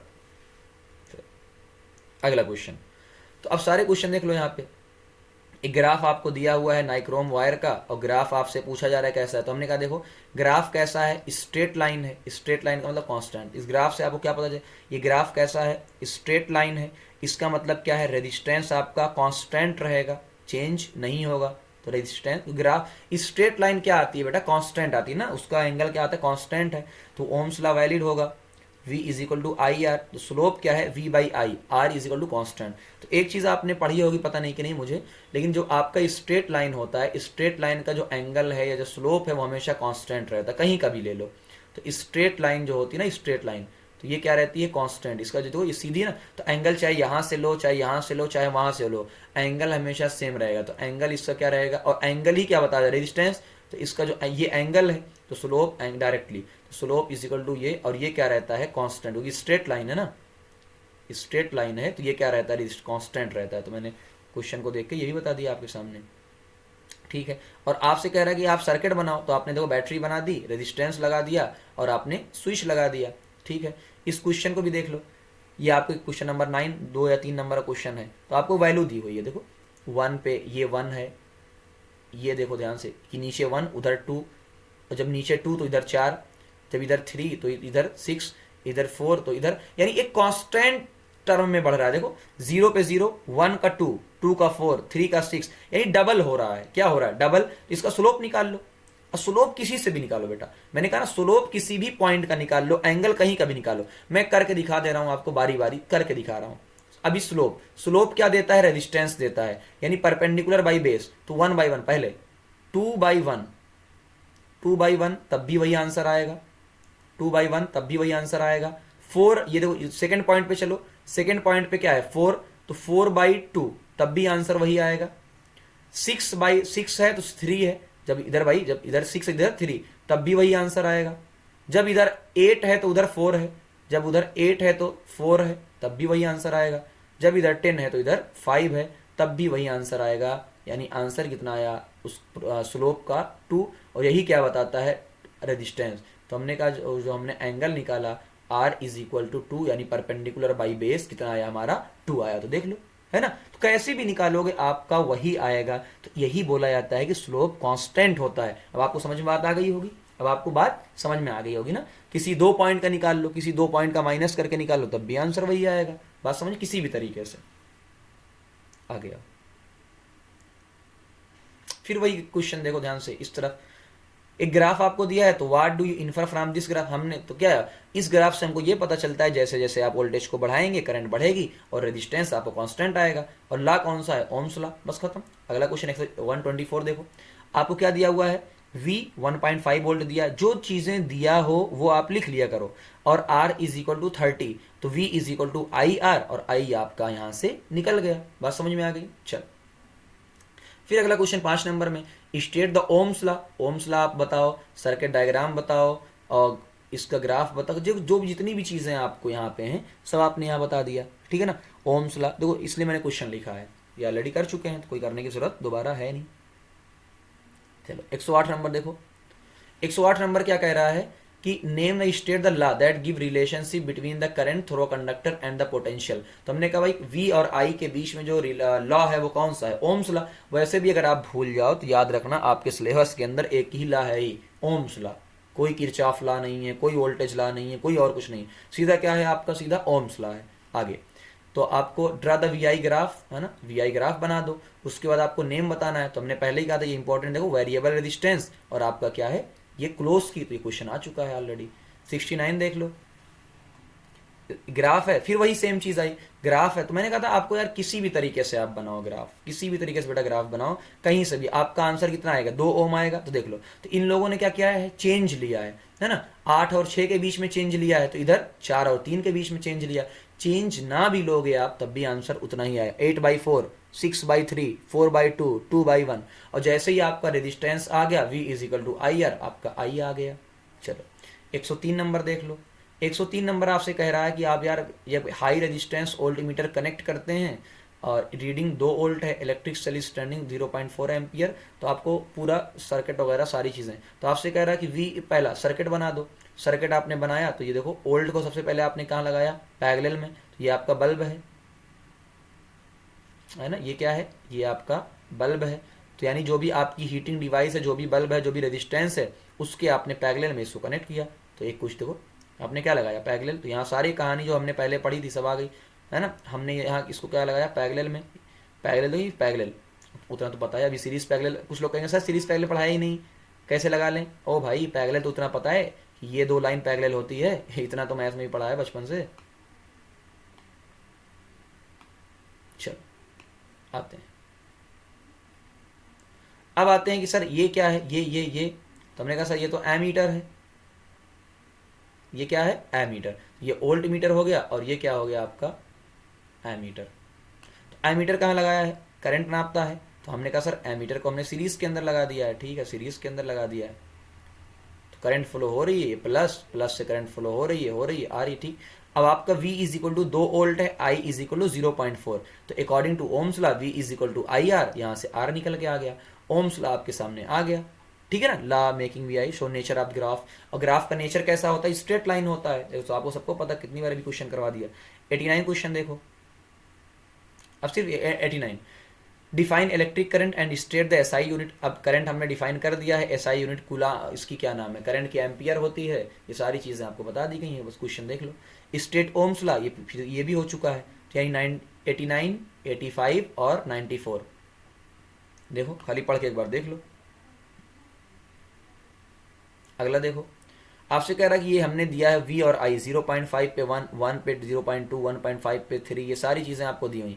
तो आपको ग्राफ बनाना है, तो आप ग्राफ प्लॉट कर दो, ये पूरा ग्राफ आप प्लॉट कर दो, ठीक है ना। तो स्ट्रेट लाइन आएगा कि जैसे जैसे ये बढ़ रहा है वैसे वैसे ये बढ़ रहा है, कि 0.5 पे 0.1 है, आपने उसका क्या किया, डबल, तो ये भी क्या हुआ, डबल, देख लो भाई 0.5 है, 0.5 से जो 1 पे गए डबल, तो 0.1 ये भी डबल, ये उसके बाद ये 1 से 0.5 बढ़ा, तो ये ट्रिपल, यानी इधर से ट्रिपल बढ़ा, इस तरीके से स्ट्रेट लाइन आपका आ रहा है पूरा का पूरा। चलो अब आते हैं रेजिस्टेंस पे, ये सबसे, मैं फिर से आपसे कह रहा हूँ, ओम्स लॉ सबसे इंपॉर्टेंट है, उसमें रेजिस्टेंस और रेजिस्टिविटी पे सबसे ज़्यादा क्वेश्चन है, आपको बिलीव नहीं होगा, पूरी 2 लाइन खत्म हो गई क्वेश्चन पे, इतने सारे क्वेश्चन हैं। मैं गिन के बताऊँ PYQ पे, गिन के बता दे रहा हूँ ताकि आपको एक अच्छे से भरोसा हो पाए कितने क्वेश्चन अभी तक आए हैं। मैं एक बार आपके सामने गिन रहा हूँ टोटल, 1 2 3 4 5 6 7 8 9 10 11 12 13 14 15 16 17 18 19 20 21 22 23 24 25 26 27 28 29 30 31 31, और जो नए आए हैं वो अलग से, यानी तकरीबन 35 क्वेश्चन रेजिस्टेंस पे आए हुए हैं। 1 2 3 4 5 6 7 8 9 10 11 12 13 14 15 16 से 17 जो है वो रेजिस्टेंस, यानी रेजिस्टिविटी पे आए हैं। तो मैं आपसे बोलूँ यार रेजिस्टेंस है ना, तो मैं यहाँ पे लिख दे रहा हूँ अप्रॉक्स, है ना, अप्रॉक्स यहाँ पे लिख दे रहा हूँ, टोटल मिला के 40 बार, 40 बार अलग अलग फॉर्म में ये पूछा, अभी इससे ज़्यादा किसी पर नहीं पूछा गया है। तो अप्रॉक्स 40 बार क्वेश्चन इस पर पूछा गया है, 40 बार अप्रॉक्स मिला के, गिन, जिसको बिलीव नहीं होगा जाके देख लेना भाई, ठीक है ना।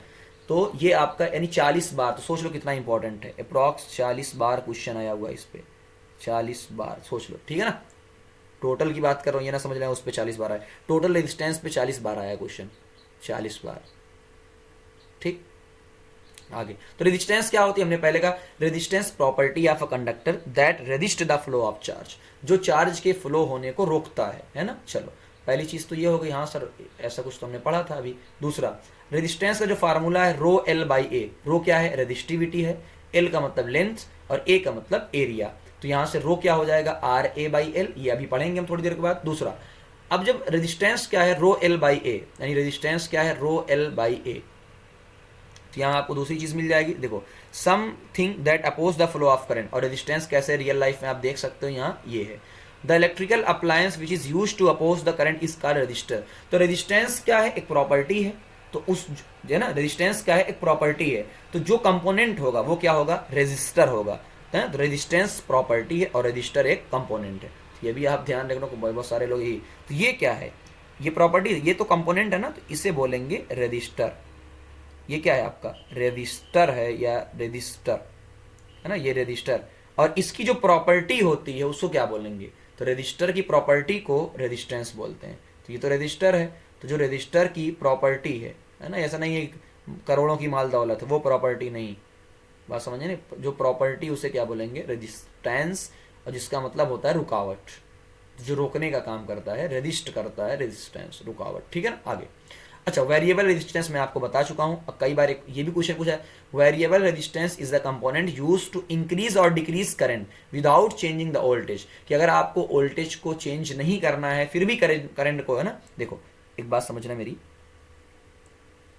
V is equal to I R, ये होता है, यानी आप वोल्टेज को चेंज करोगे तो आपका करंट चेंज होगा, बट आप कह रहे हो नहीं सर मैं वोल्टेज को चेंज नहीं कर रहा हूं, इसको कांस्टेंट रहने दो, इसको कांस्टेंट रहने दो यार, वोल्टेज कांस्टेंट तो करंट कांस्टेंट, मैंने कहा तब भी हमको करंट कम या ज़्यादा करना है, तो हमने कहा यार ऐसा करो, आर को चेंज करो, आर को क्या करो, चेंज। तो अगर आप आर को क्या करोगे, चेंज, तो आपके आर चेंज होने की वजह से आई क्या होगा, आई भी क्या होगा, चेंज। तो मैंने कहा आपका आई भी क्या हो जाएगा, चेंज होगा। तो यानी आर जो चेंज है ना, चेंज, इसी को क्या बोलते हैं, वेरिएबल रेजिस्टेंस। आर अगर चेंज कर सकते हो इसका मतलब वेरिएबल है, और इसे ही बोलते हैं रियोस्टैट। बात समझ में आई? इससे ही बोलते हैं वेरिएबल है, तो इससे ही बोलेंगे रियोस्टैट। उसका सिंबल आपके सामने मैंने पहले ही बोला था, इंपॉर्टेंट है। तो ये क्या होता है, रियोस्टैट। बात समझ में?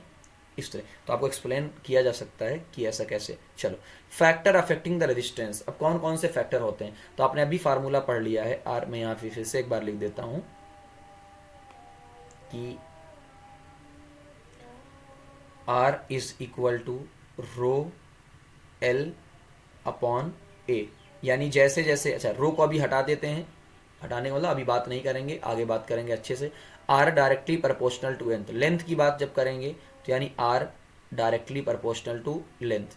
जैसे जैसे आप लेंथ को कम या ज़्यादा करोगे आपका रेजिस्टेंस। तो इस तरीके से एरिया, तो आर एरिया के उल्टा है यानी इनवर्सली प्रोपोर्शनल है। तो देख लो, तो यानी अगर वायर लंबा होगा तो रेजिस्टेंस भी ज़्यादा होगा, तो देख लो, और वायर छोटा होगा तो रेजिस्टेंस भी कम होगा। इस तरीके से अगर एक मोटा वायर है तो लो रेजिस्टेंस। अच्छा इसको ऐसे समझो ना, इसको ऐसे समझो अपनी फार्मूले से भी ऐसे भी, कि रेजिस्टेंस का मतलब रुकावट है।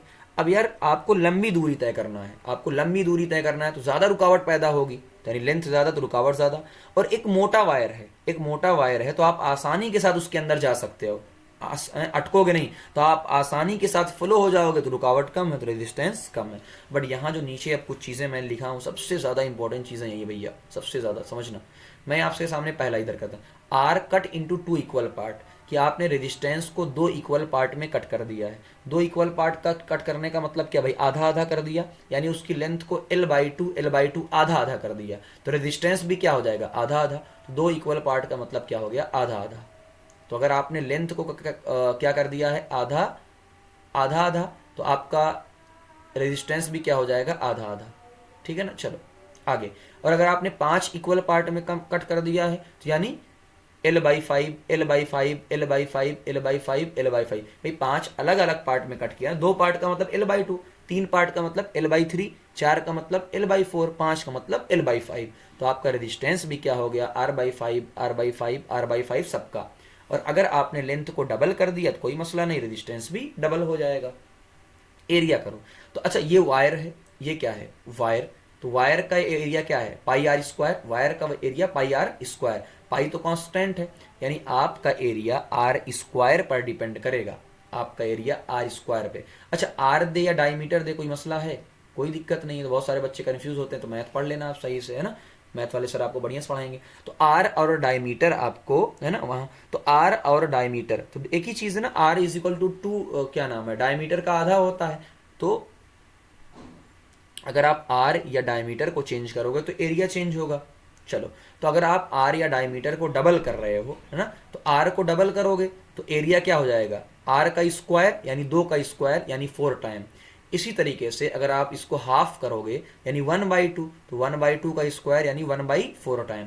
और आपने अभी पढ़ा है कि आर और एरिया में उल्टा रिलेशन होता है। आओ, जैसे एग्जांपल मैंने डायमीटर को 3 टाइम्स किया, तो एरिया क्या हो जाएगा, 1/3 का स्क्वायर यानी 1/9 टाइम्स हो जाएगा। बात समझ में आई? ठीक है ना। तो इस तरीके से आप कर सकते हो, अगर आपने डायमीटर को 3 टाइम किया है तो जो आपका एरिया होगा वो आर स्क्वायर यानी एरिया 9 टाइम, तो रेजिस्टेंस तो उल्टा होता है, तो यानी 1/9। ठीक है ना। आओ दूसरा, अगर आप रेजिस्टेंस को कांस्टेंट रखते हो, अब यहाँ बहुत इंपॉर्टेंट बात समझना, यहाँ से बहुत सारे क्वेश्चन आपके सॉल्व होंगे, और ये बहुत सारे बच्चों को बहुत लंबे समय तक नहीं समझ में आता है, एक बार समझ लेना ताकि आपका काम हो जाए। चलो, R is equal to constant, क्या मतलब इसका है कि आप आर को चेंज नहीं कर रहे हो। देखो आर डायरेक्टली, रो तो हटा दो उसको, अभी are directly proportional to L/A, आप आर को कांस्टेंट रख रहे हो। तो एक सस्ता जुगाड़ आपको बताता हूँ, कांस्टेंट का मतलब चेंज नहीं कर रहे हो तो आप उसको 1 मान लो। कांस्टेंट का मतलब आप चेंज नहीं कर रहे हो तो उसको क्या मान लो, 1 मान लिया। जैसे ही 1 माना मैंने तो क्या होगा, देखो L directly proportional to A, यानी ये जो A है ना उधर चला गया, कहाँ देखो भाई, ये 1 है ना, तो मैंने 1 माना, तो 1 directly proportional to L/A, 1 directly proportional to L/A। जैसे ही क्या होगा देख लो, तो ये A कहाँ चला जाएगा, इस तरफ जाएगा, तो यानी A directly proportional to L या L directly proportional to A। बात समझ में आ गई। चलो, अब जैसे अगर आप एल को 4 टाइम करोगे तो एरिया भी क्या हो जाएगा, 4 टाइम्स हो जाएगा। तो अगर एरिया 4 टाइम्स हुआ है तो आर 2 टाइम्स होगा। ये बात समझ में आई कि नहीं? ये तो आपने अभी पढ़ रखा है कि जो एरिया होता है वो आर के स्क्वायर होता है। तो अगर ये 4 होगा तो ये 2 होना पड़ेगा ना, तभी 2 का स्क्वायर 4 होगा। आगे अगर आपने आर को 1/3 टाइम्स किया, इसका मतलब आपका एरिया 1/9 टाइम्स हुआ। तो एरिया 1/9 टाइम्स, तो इसको एल डायरेक्टली प्रोपोर्शनल टू ए लिख लो या ए डायरेक्टली प्रोपोर्शनल टू एल, बात तो एक ही है। तो अगर एरिया 1/9 टाइम तो एल भी 1/9 टाइम्स। चलो आगे, अब बात करते हैं वॉल्यूम। अगर आपका वॉल्यूम कांस्टेंट रहे, अब क्या मतलब सर, वॉल्यूम क्या होता है? आपने सुना होगा लंबाई गुणे चौड़ाई गुणे ऊंचाई, बट आप तो यहाँ वायर की बात कर रहे हो। तो वायर में क्या है, एक लंबाई है, देखो अभी आपने बात किया था ना, एक वायर है जिसमें करंट फ्लो हो रही है, ये आपका वायर है, ये आपका वायर है, जिस वायर की ये एल लेंथ है और ये ए क्या है, एरिया। तो इसका वॉल्यूम क्या होगा, एरिया गुणे लेंथ। तो अगर आपसे ये कहा जाए वॉल्यूम कांस्टेंट है, कैसे पता चलेगा? कई बार वो लिख के देगा, कई बार वो ऐसे देगा कि हम स्ट्रेच कर रहे हैं, हम रीड्रॉन कर रहे हैं, हम बेंड कर रहे हैं, हम माउल्ड कर रहे हैं, कुछ भी ऐसी चीज़ दी रहेगी, समझ जाना वॉल्यूम कांस्टेंट की बात कर रहा है। तो यानी ए इंटू एल क्या रहेगा, कांस्टेंट। फिर हमने कहा कि भाई कांस्टेंट को 1 मान लो, तो यानी एरिया और लेंथ में उल्टा रिलेशन आया। कैसे, आप खुद दिमाग लगाओ ना। आपको इस तार को उतना ही रखना है। अगर आप तार को मोटा करोगे तो लंबाई छोटी हो जाएगी, आप तार को लंबा करोगे तो आपकी मोटाई छोटी हो जाएगी। यानी एरिया और लेंथ में उल्टा मामला आएगा। एरिया बढ़ेगा तो लेंथ घटेगा, और लेंथ बढ़ेगा तो एरिया घटेगा। सिंपल, जैसे आपने रेडियस को 1/2 टाइम्स किया तो एरिया को 1/4 टाइम। तो अगर एरिया 1/4 टाइम कम हुआ तो आपका लेंथ 4 टाइम बढ़ जाएगा। तो एरिया और लेंथ में उल्टा मामला आएगा ना, बात समझ में? उल्टा इसीलिए आसानी के साथ आपको याद हो जाएगा। चलो हम रेजिस्टिविटी की बात कर लेते हैं। अब इतने में दो सबसे मैंने कहा ना, और रेजिस्टिविटी पे कितनी बार क्वेश्चन आया है मैंने गिन के अभी बताया, तकरीबन 15 बार। अगर कितनी भी कम बात करेंगे तो कितनी बार क्वेश्चन आया है, 15। मैं 15 4 19 ना, तो कम से कम 19 बार आया है, क्योंकि और भी नए वाले भी तो आए हैं। तो कम से कम कितनी बार आए हैं, 19 बार क्वेश्चन आए हैं। बात समझ में आई? इसलिए ये भी हमारे लिए इंपॉर्टेंट बन जाता है। और ये तो आसान है, इसी एक पेज में सारा आंसर इसका है, इसी एक पेज के अंदर। पहला resistivity rho, the ability of material to oppose electric current, वो क्या था? अब सुना, एबिलिटी ऑफ मटेरियल, ठीक है ना, प्रॉपर्टी ऑफ द कंडक्टर। चलो, ability of material to oppose electric current, ठीक है। R is equal to rho L by A. हमने कहा हाँ सर, हमें क्या चाहिए, रो। तो रो क्या हो जाएगा, आर ए बाई एल। तो आर की यूनिट ओम, एरिया की मीटर स्क्वायर, लेंथ की मीटर। तो देखो इस मीटर से 1 मीटर कैंसिल, तो क्या हो जाएगा, यहाँ बचेगा ओम मीटर। तो पहला क्वेश्चन यहाँ बन जाता है, ठीक। दूसरा, तो ohm is defined as resistance of the conductor of unit length and unit cross section. यानी आप कैसे डिफाइन करोगे, समझना इसको। मैंने कहा यार रो क्या होता है, रो इज इक्वल टू आर, कब, समझना ये बात। रेजिस्टिविटी क्या होती है, आर के बराबर है, कब, जब आपने एरिया को भी कितना माना है, एरिया को भी माना है 1 मीटर स्क्वायर, और लेंथ को भी माना है 1 मीटर। पुट करके देख लो, ये इसका फार्मूला है। एरिया को पुट करो 1, लेंथ को भी पुट करो 1, तो रो और आर क्या हो जाएगा, बराबर हो जाएगा। रो और आर क्या हो जाएगा, तो यह मैं आपको दिखा देता हूँ। तो आपको देखो मिल गया ना, फार्मूला खुद बना। रेजिस्टिविटी एक रेजिस्टेंस ही है, कब, into 1 metre square upon 1 metre. तो क्या आ गया, देख लो, कट गया कि नहीं कट गया। तो यानी रेजिस्टिविटी कुछ और नहीं, रेजिस्टेंस ही है, जब आपका क्या हो, 1 मीटर स्क्वायर का एरिया हो और 1 मीटर का लेंथ हो। अगर दूसरा, अब ये सबसे इंपॉर्टेंट, रेजिस्टिविटी लेंथ या थिकनेस पर डिपेंड नहीं करती है। यहाँ फार्मूले में भले आ रहा है, लेकिन रेजिस्टिविटी लेंथ और थिकनेस पर डिपेंड नहीं करती है। तो किस पे डिपेंड करती है, क्योंकि वो प्रॉपर्टी है ना, प्रॉपर्टी है, तो वो डिपेंड नहीं करती है।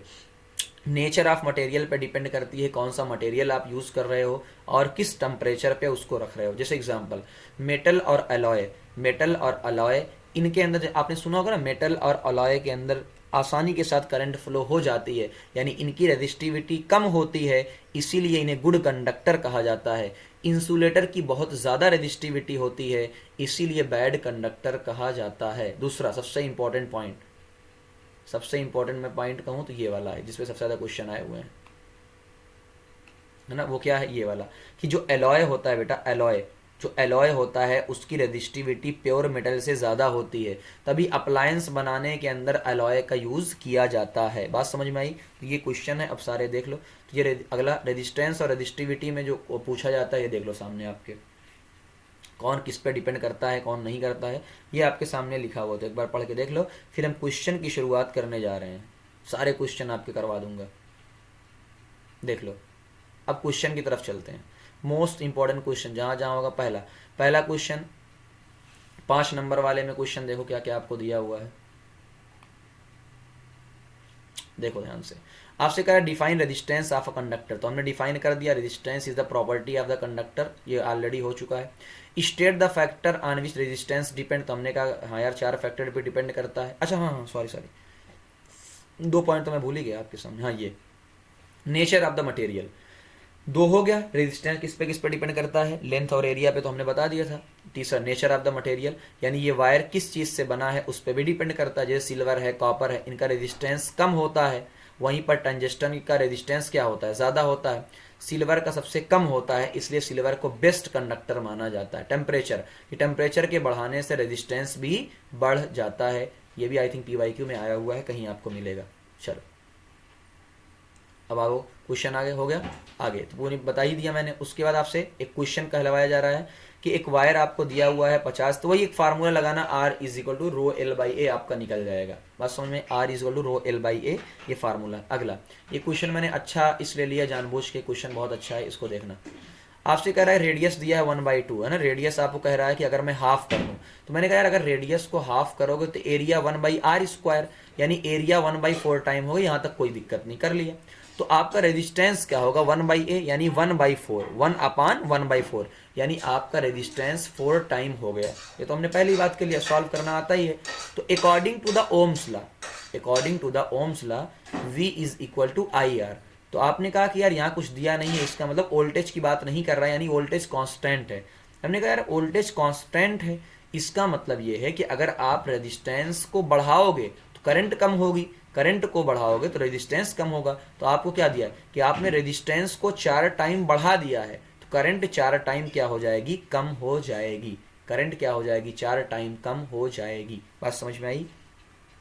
तो इस चीज़ को हालांकि हमने यहाँ कहीं लिखा था, बट ओम्स लॉ में एक चीज़ और मैं यहाँ पे कर देता हूँ, हाँ चल, ओम्स लॉ में यही एक चीज़ मैं आपके सामने लिख देता हूँ कि यार V is equal to IR।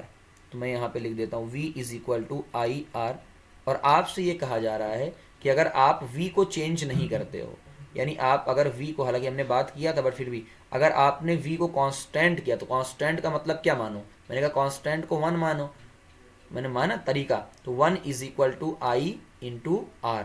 तो यहाँ से आपको एक चीज़ मिलेगी कि I और R में उल्टा रिलेशन है, और सही बात, अगर है ना I और R में उल्टा रिलेशन है, यानी अगर आप R को बढ़ाओगे तो रेजिस्टेंस का सॉरी करंट कम होगा, और रेजिस्टेंस को कम करोगे तो ये बात बहुत इंपॉर्टेंट यहाँ निकल के आती है। बात समझे, I inversely proportional to 1/R, यानी अगर आप रेजिस्टेंस को, वैसे भी जानो, अगर आप रेजिस्टेंस को बढ़ाते हो तो आपकी करंट क्या हो जाएगी, कम हो जाएगी, और अगर आप क्या होगा, रेजिस्टेंस को कम करते हो तो आपकी करंट क्या हो जाएगी, ज़्यादा हो जाएगी, है ना। ये उल्टा मामला ये होता है, यानी 4 टाइम कम करोगे तो 4 टाइम ज़्यादा। तो वही क्वेश्चन यहाँ पे आपको मिला है। तो हर चीज़ को सही तरीके से बना के चल रहे हैं ताकि कोई भी कहीं गड़बड़ी ना आए आपके सामने, एक नंबर भी नहीं जाने देना। कि आपने कहा यार V कांस्टेंट है तो I और R में उल्टा मामला है, तो R तो आपका 4 टाइम हो गया, 4 गुना बढ़ गया, तो करंट 4 गुना कम हो जाएगी। चलो क्वेश्चन नंबर 23 अच्छा क्वेश्चन है। क्यों अच्छा है, कैलकुलेशन।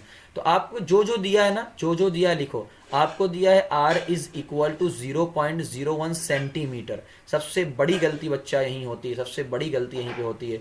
उसने दिया है सेंटीमीटर, उसने क्या दिया है सेंटीमीटर, बट हमें क्या चाहिए मीटर। तो आपको 100 से डिवाइड करना पड़ा। देखो स्टेप बाय स्टेप मैंने पूरा लिखा है। तो आपने 100 से डिवाइड करके मीटर के अंदर कन्वर्ट किया। अब 100 से डिवाइड किया तो क्या हो गया 0.0001। क्या इसको ऐसे लिखा जा सकता है 1 × 10⁻⁴, 1 इंटू 10⁻⁻⁴। अब इसमें जिसको प्रॉब्लम होगी वो कमेंट ज़रूर कर देगा, मैं अलग से उसको समझा दूंगा, अलग से छोटा सा 1-2 मिनट का वीडियो बनाकर। बट अगर आपको ईमानदारी के साथ कमेंट कर देना, मैं बता दूंगा, वरना यहाँ गड़बड़ी होगी। तो आपको ये या तो आप समझ लेना या रट लो कि इतने सेंटीमीटर में ये आपके सामने है।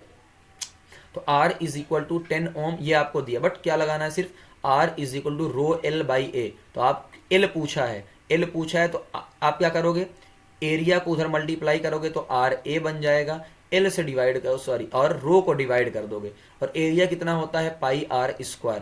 तो ये आपने 10 आर की वैल्यू 10 रखी, पाई की वैल्यू 3.14 रखी, 10⁻⁻⁴ आपने रखा और इसका स्क्वायर किया। तो -4 का स्क्वायर 16 मत कर देना, कुछ बच्चे ऐसे भी होंगे -4 का स्क्वायर क्या कर देंगे 16। तो ऐसा ना करना भैया, ठीक है ना, पहले बोल दे रहा हूँ। -4 यानी ये पावर का खेल आपको आना चाहिए, यानी डबल करना होता है। तो 4 का डबल 8, -8। ये नीचे वाला जब -8 ऊपर जाएगा तो क्या बन जाएगा, +8 बन जाएगा। क्या बन जाएगा, +8। कन्फ्यूजन नहीं, यही वाला ये है +8। ये दोनों क्या हो गए, कैंसल। ये दोनों क्या हो गए हैं, कैंसल। तो 3.14/5 तो आपको मिल जाएगा 0.628 मीटर, और ये क्या है, सेंटीमीटर। इसलिए कैलकुलेशन के हिसाब से अच्छा क्वेश्चन था। अगला क्वेश्चन, आपको पूरी चीजें फिर से दी हुई हैं। आपसे इस बार क्या दिया हुआ, देखो ध्यान से, इस बार यहाँ गड़बड़ी उसने करवाया है, ठीक है ना। इतनी छोटी छोटी गलती होती है, कोई बड़ा नहीं आता। डायमीटर दिया 0.5 mm, बस मिलीमीटर, कंफ्यूज मतलब अलग मीटर समझ के आ जाए। एम पहली गलती यहाँ होगी। दूसरा, तो रेडियस क्या होगा, डायमीटर का आधा, तो 0.5 का आधा 0.25 mm का मतलब -3, ये तो सबको पता होगा, ये चीज़ भी सीख लो। -3, तो आपके ऊपर -3 है, तो या तो आप क्या करो, एक अंक को बाहर लेकर आओ, तो 2.5, तो एक और जीरो इसको यानी उधार लेना पड़ेगा, -4। अब जिसको ये सब भी नहीं आता वो प्लीज़ कमेंट कर देना, प्लीज़ कमेंट कर देना। मैं यहाँ लिख दे रहा हूँ, शर्माने की बात नहीं है, वरना अगर पहले ही स्टेप में आपका खेल खत्म हो गया तो लग जाएंगे फिर आपके, ठीक है ना। तो आप प्लीज़ कमेंट कर देना, मैं अलग से आपको समझा दूंगा, वीडियो बना दूंगा 1-2 मिनट की, आपके नंबर नहीं जाएंगे। R इज इक्वल टू 100 ओम। अब आपको सिर्फ फार्मूला लगाना है, सिर्फ फार्मूला। फिर से वही कहानी, -4 का स्क्वायर क्या हो जाएगा, यानी -8, तो -8 + 8 दोनों कैंसिल हो जाएंगे। 2.5 का स्क्वायर 6.25। अब इसको मल्टीप्लाई करो। अब कुछ बच्चे क्या करेंगे, इसमें भी कंफ्यूज होंगे, मैं एक आसान तरीका बता रहा हूँ। इधर देखो, ये 6 है, ये 6 है, ये 1.6 है, समझना ध्यान से। ये 1.6, 16 दूनी 32, 2, कैसे भी करो। इधर देखो, ये 1.6 है, ये 3 है, तो 16 दूनी 32, यानी अप्रॉक्स कितना आएगा, 2, 2 छक 1200, यानी अप्रॉक्स 1200। तो आप ध्यान से कैलकुलेशन करोगे तो आपको अप्रॉक्स 1200 मीटर मिल जाएगा। फिर आप उसने कहा कि अगर डायमीटर को डबल करेंगे, भाई अगर डायमीटर को तू डबल करेगा तो एरिया 4 टाइम्स होगा, एरिया 4 टाइम्स होगा तो रेजिस्टेंस 1/4 होगा। पहले रेजिस्टेंस था 100, अब उसका 1/4 यानी 25। अगला फिर से क्वेश्चन सेम, फिर वही सेंटीमीटर, फिर वही सेम वैल्यू ना, सेंटीमीटर 0.01 यानी -4, बस इतना सा पुट करना था, देख लो।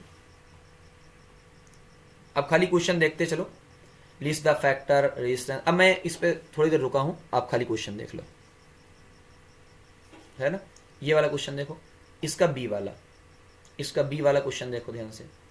तो हमने कहा कि देखो, जो मेटल होते हैं उनकी रेजिस्टिविटी बहुत कम होती है, ये हमने चर्चा भी किया था कि मेटल की रेजिस्टिविटी क्या होती है, कम होती है, इसलिए वो अच्छे कंडक्टर होते हैं। या ग्लास हो गया, इनकी रेजिस्टिविटी, या इंसुलेटर कोई भी है ना, इसने इंसुलेटर ना देके ग्लास दे दिया, बात तो एक ही, इनकी रेजिस्टिविटी बहुत ज़्यादा होती है। अगला एलॉय, क्योंकि एलॉय क्या होते हैं, device due to the following reason.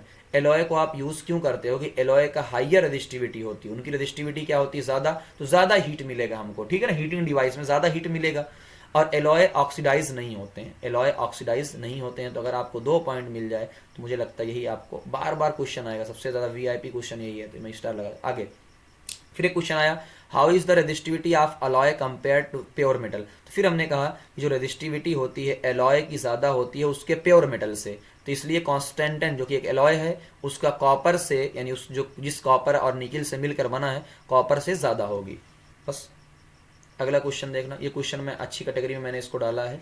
तो जैसे आपको दिया हुआ है, एक एल है, एरिया ए है, फिर एक में लेंथ को आधी कर दिया, एरिया को डबल कर दिया, इसमें दोनों को हाफ कर दिया, तो कैसे निकालोगे। तो आसान तरीका है, देखो सबसे आसान, हमने पहले ही बात किया हुआ है इसके ऊपर।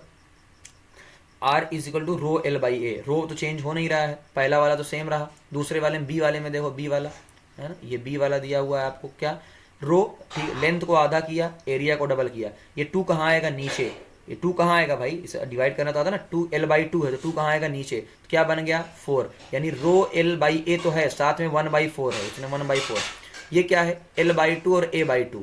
ये टू और टू क्या हो जाए, कैंसिल। मैंने इसलिए आसान से लिखा कि ये एल बाई टू का टू कहाँ आएगा, नीचे आएगा, और इस टू और टू से क्या हो गया, कैंसिल। तो बहुत सारे लोग क्या करेंगे, एल बाई टू का टू कहाँ आएगा, नीचे, ए बाई टू का टू कहाँ जाएगा, ऊपर। कैसे भी आप सॉल्व करो, दोनों क्या हो जाएंगे, कट जाएंगे। आगे तो आपसे क्या पूछा है, R A upon R B, तो मैंने लिख दिया। अब आप सबको पता है, इसको ऐसे रहने दो। इस जो नीचे जो डिवाइड होता है वो उल्टा हो जाता है, बहुत सारे बच्चों को नहीं आता तो मैं बता देता हूँ। देखो, अगर आपको ऐसे लिखा हुआ मिला है, एक टर्म आपको दिया है ए बाई बी, उसको डिवाइड किया गया है किससे, सी बाई डी से। तो ये तो आपने बहुत पहले से पढ़ा, नहीं पढ़ा तो आज यहाँ पढ़ लो। ए बाई बी ऐसे ही रहेगा, ठीक है। वो सी बाई डी था तो उसको उल्टा करके डी बाई सी कर दो। बात समझ में ना, तो अगर जिसको नहीं आता तो वो भी ये बहुत जगह आपके काम आएगा। उल्टा, खाली उल्टा मल्टीप्लाई कर दो। जब आपने उल्टा मल्टीप्लाई किया तो देख लो, ए से ए कैंसिल, रो एल से रो एल कैंसिल, सिर्फ क्या बचा, 4, और ये तो 1 हो ही जाएगा, तो सेम सेम है। 129 देख लो, और फिर यहाँ पे कुछ क्वेश्चन अच्छे हैं, उनकी हम चर्चा करेंगे। 129 करने की जरूरत नहीं है आपको, यानी रो एल बाई ए, सीधा फार्मूला आपसे क्या पूछा है, what will be the resistivity, तो वही फार्मूला लिखो, R is equal to rho L by A. आपसे क्या पूछा हुआ है, आपसे रो पूछा हुआ है, तो यानी आर ए अपॉन एल। तो कुछ लोग कहेंगे सर टेम्परेचर काहे को दिया है, भाई उसकी मर्जी। तो आप यहाँ बस यहाँ आपको देखना है, if the diameter of the wire is 0.3 mm, तो आपको डायमीटर दिया है, सेम वही क्वेश्चन है जो पिछला वाला, आपको डायमीटर दिया है, तो डायमीटर से आपको क्या बदलना, रेडियस, और रेडियस से आपको सॉल्व करना है। ये आपके ऊपर छोड़ दे रहा हूँ। अगला फिर आपसे कह रहा है, ये क्वेश्चन थोड़ा अच्छा है, if 4 ohm resistance wire is doubled. अब डबल्ड का कुछ लोग क्या मतलब निकालेंगे, है ना, अलग अलग, बट यहाँ जो सॉल्व आपको आंसर मिलेगा समझना। यानी एक वायर एल है, लेंथ ए है, तो यानी रेजिस्टेंस आपको 4 ओम दिया है। डबल्ड का मतलब यह है कि एक दूसरे के ऊपर फोल्ड कर दिया गया है। अगर फोल्ड कर देंगे तो क्या हो जाएगा, लेंथ आधी हो जाएगी, भाई जाहिर सी बात है ना, फोल्ड कर दो, एल लेंथ का था, इसी को ऐसे उठा के फोल्ड कर दो, लेंथ एल बाई टू हो जाएगी, तो एरिया मोटा हो जाएगा ना। दोनों में गौर करना है, ये दोनों कि लेंथ आपकी हाफ होगी तो एरिया क्या हो जाएगा। या इस तरीके से देख लो, अगर आपने ए इंटू एल क्या है, कांस्टेंट, तो एरिया और लेंथ में मैंने कहा था उल्टा, यानी अगर लेंथ हाफ होगी तो एरिया डबल हो जाएगा, बस पुट कर दो। तो आपको क्या आया, देखो सॉल्व, यानी एरिया को आपने क्या किया है 2a और एल बाई टू, तो ये नीचे जाएगा तो क्या बन जाएगा 4, जैसा कि अभी ऊपर आपने किया था। तो यानी ये पूरी वैल्यू, ये देखो, ये जो पूरी वैल्यू है, इस पूरी वैल्यू क्या दिया हुआ है 4, यहाँ देख लो, इस पूरी वैल्यू क्या दिया हुआ है 4, 4/4 यानी 1 आ गया। दूसरा, अब पीस आप देखो यहाँ लिखा है ना, वायर इज रीड्रॉन, मैंने कहा था ना ऐसा कुछ वर्ड आएगा रीड्रॉन, तो इसका मतलब क्या है कि आपका वॉल्यूम क्या है, कांस्टेंट है। तो डायरेक्ट करो, अगर वॉल्यूम कांस्टेंट है, वॉल्यूम कांस्टेंट है, रेडियस आपकी 1/2 यानी एरिया 1/4, तो लेंथ 4 टाइम, एरिया 1/4 तो लेंथ क्या हो जाएगी 4 टाइम, बस कर दिया आप। तो एरिया को आपने किया 1/4, लेंथ को 4, तो ये 4 कहाँ जाएगा ऊपर, तो 4 4 16। तो ये क्वेश्चन अच्छा है। अगला आप पढ़ के देखो, अब खत्म होने वाले हैं, अब मैं ज़्यादा कुछ बोलूँगा नहीं, खाली क्वेश्चन आप देखते हुए जाओ, खुद से पढ़ो, देखते हुए जाओ। 112, 81 टाइम आपको दिया जा रहा है, क्योंकि सारे क्वेश्चन हो चुके हैं, बस खाली वही रिपीट हो रहे हैं, बट आपको ध्यान कहाँ देना है, इन्हीं सब के अंदर। ये जो mm, ये जो आपको mm दिया है ना, उसी पे ध्यान देना और कहीं नहीं। ओके, चलो अगला क्वेश्चन, ठीक। इस क्वेश्चन को देखो, ये मैं जो काम क्या होता है, ये क्वेश्चन नंबर इसका पहला तो आपको हो जाएगा, क्वेश्चन नंबर 2 यानी इसका बी वाला, वो आपसे कह रहा है कि 2 वायर है, एक कापर का है, एक मैग्नीन का है, इक्वल लेंथ का है, इक्वल रेजिस्टेंस का है, तो आपको कैसे बताओगे एरिया किसका ज्यादा किसका कम। ये मैं पहली बार देखा, बड़ा मजेदार क्वेश्चन लगा यार, कैसे बताएंगे। फिर देखो ध्यान से, अच्छा क्वेश्चन है। R is equal to rho L by A, हमने कहा आपको आर सेम दिया है, एल सेम दिया है, तो इसका मतलब क्या होगा, अगर दोनों सेम दिया है तो एरिया उधर जाएगा, यानी rho directly proportional to A, rho directly proportional to A. या वैसे भी देख लो यार कि जो रो है वो क्या है, आर ए बाई एल, तो उसने कहा यार आर को हटाओ सेम है, एल को हटाओ, सेम है, rho directly proportional to A. Sir बात तो समझ ले, वैल्यू तो नहीं दी हुई है। अरे भाई मैग्नीन, मैग्नीन क्या है, एक एलॉय, मैग्नीन क्या है, एलॉय, एलॉय की रेजिस्टिविटी क्या होती है, ज़्यादा। अगर रेजिस्टिविटी ज़्यादा तो इसका एरिया भी ज़्यादा, एरिया ज़्यादा होने का मतलब थिकर है। देखो कितना मस्त क्वेश्चन है। अगला फिर ये वाला क्वेश्चन, अब जिसकी देखो ये क्वेश्चन रो ए रो बी, तो हमने कहा यार यहाँ पे क्या है कि जो बी वाला है उसकी रेजिस्टिविटी क्या है, ज़्यादा। तो जिसकी रेजिस्टिविटी ज़्यादा होती है उसको हीटिंग फिलामेंट में यूज़ करते हैं, हीट में यूज़ करते हैं। तो यानी इसको फिलामेंट आप बल्ब में यूज़ करेंगे ताकि वो हीट पैदा करे। और आपको क्या करेंगे, इलेक्ट्रिक ट्रांसमिशन, इलेक्ट्रिक ट्रांसमिशन का मतलब क्या है कि जिसके अंदर करंट फ्लो हो, तो रेजिस्टिविटी कम चाहिए ना। तो हमने कहा इसमें क्या हो, रेजिस्टिविटी कम हो, पहले ही पढ़ के जान गए। इसको रेजिस्टिविटी क्या चाहिए, कम। इसमें रेजिस्टिविटी क्या चाहिए, ज़्यादा। जिसकी ज़्यादा हो यू यूज़ कर ले, और जिसकी कम हो वो ये यूज़ कर ले। चलो आगे देख लो। अब सारे क्वेश्चन देखो मैंने जानबूझ के नहीं सॉल्व किए हैं ताकि आप खुद से सॉल्व करो। देख लो एक बार पढ़ो, 75, 74। यहाँ गलती हो सकती है। एक वायर है जिसका स्ट्रेच किया गया है, लेंथ को डबल किया गया है, area of cross section half किया गया है। रेजिस्टिविटी मैंने कहा ये नहीं चेंज होगी, नॉट चेंज, ये कांस्टेंट रहेगी क्योंकि मटेरियल पे डिपेंड नहीं करती। ओ सॉरी, ये आपके एरिया या लेंथ पे डिपेंड नहीं करती है। Very important. आगे 73 देख लो, 64 भी देख लो, 71 भी देख लो।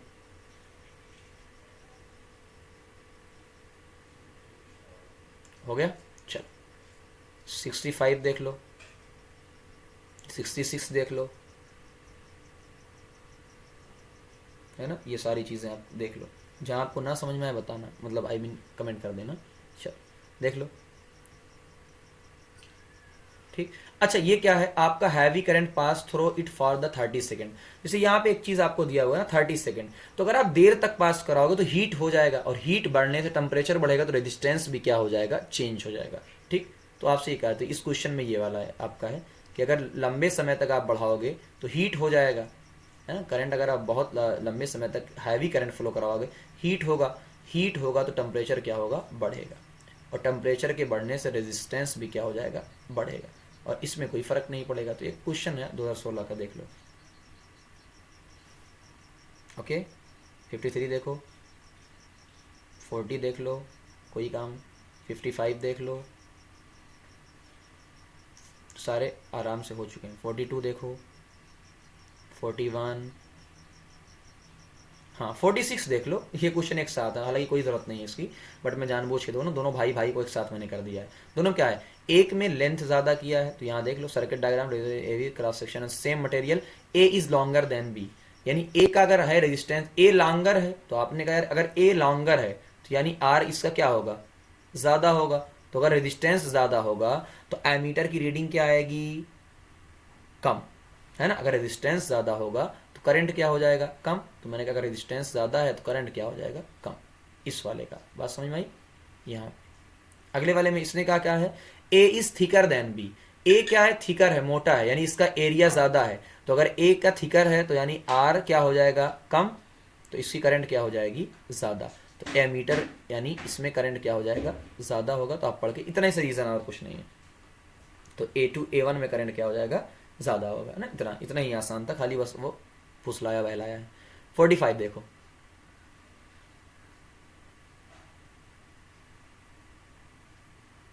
थर्टी 34 देख लो, वही सेम रीज़न। 27, 20, 23, 18, 14, 11।